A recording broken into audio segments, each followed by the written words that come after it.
If happiness is the best medicine for all diseases, are you getting your regular dose? In this video, we will explore how you can get your daily dose of happiness and get your entire life in the right direction.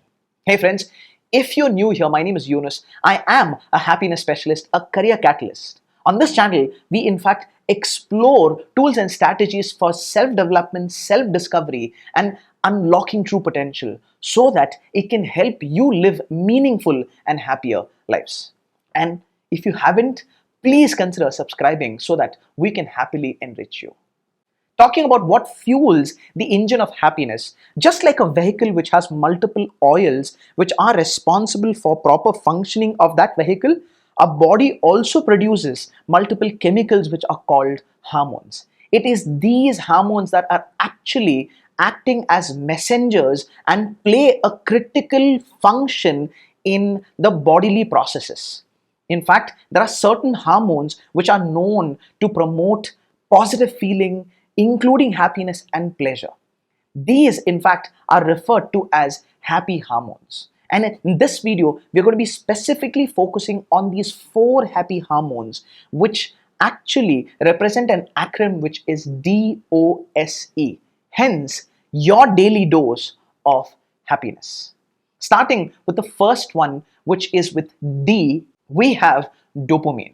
Easily, this is one happy hormone that has the maximum amount of bad press, largely because of its tech as well as addiction related issues. I often tell people that this is a feel good hormone which we feel bad later if done wrong.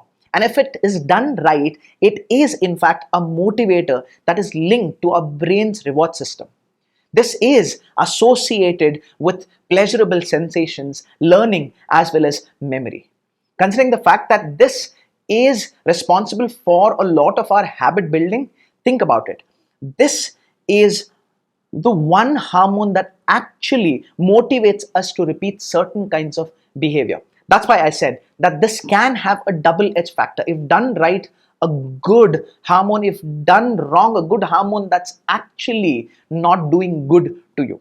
And excessive amount of stress often leads to lower secretion of this particular hormone, which in turn creates a domino effect, which is lowers your motivation levels, decreases enthusiasm, which it might actually be weird for many people because the same thing that's reducing enthusiasm and motivation can actually excite others. That's why in order for you to boost this, you have 2 different ways in which you can boost. By constantly sitting for hours and hours on Instagram and every time there's a pleasurable activity produce dopamine, or treat it as the right reward system by forming good habits, by making sure that you set right goals, pursue them and get that happy high. This is in fact one aspect that you need to keep in mind because you can produce dopamine by drugs, by wasting time, by doing something creative, doing something new. The choice is in fact yours. Second, which is O, oxytocin. Well, has it ever happened to you where you were attracted to somebody and it felt really nice?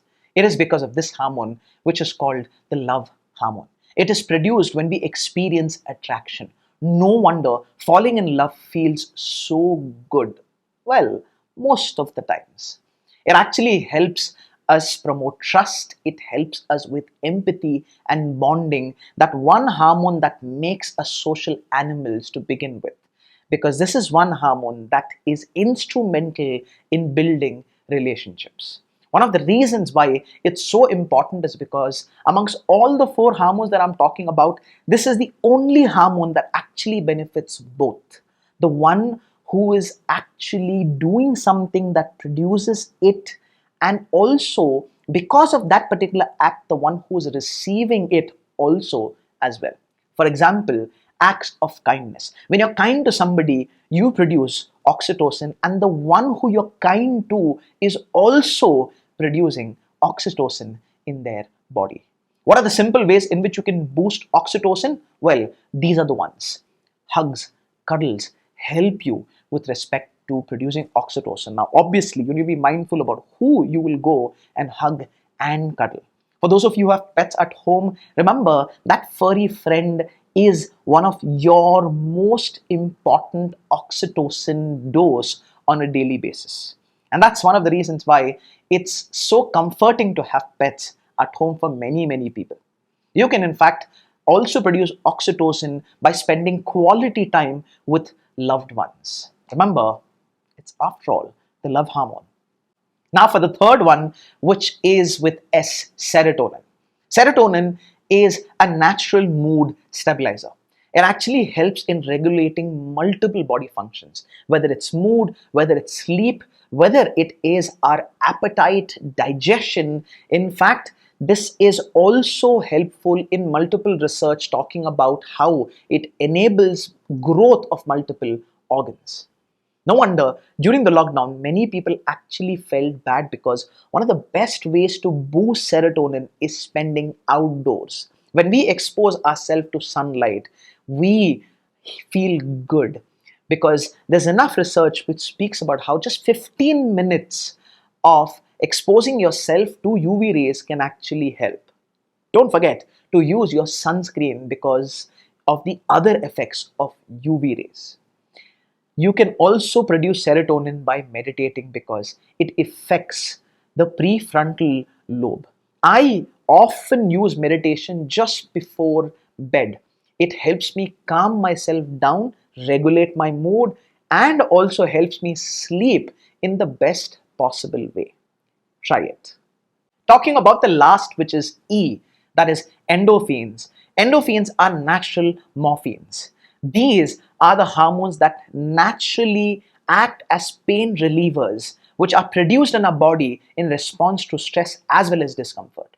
Remember, stress is good when it is in moderation. Of course, excessive amount of stress impacts all our bodily functions. How do we boost endorphins naturally?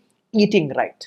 Food that is rich on good fat as well as protein helps produce endorphins. In fact, laughing produces endorphin. That's why get those joke books out, filter those funny reels, share, and also laugh yourself. I, as a thumb rule, have comedy, in fact, as my solution. Before I hit the bed, I watch something funny. It helps me go to bed on a happy high. A pro level tip: walk, run, gym, aerobics, HIIT, any of these are actually helpful when it comes to producing endorphins. And talking about exercise, exercise not just helps produce endorphins, it helps reduce dopamine, it helps produce serotonin. That's one of the reasons why it is easily one of the best remedies for our depression, our sorrow. Speaking about exercise, here in fact is a video where I talk about the impact exercise has on our mental as well as our physical well-being. So see you there. Bye bye.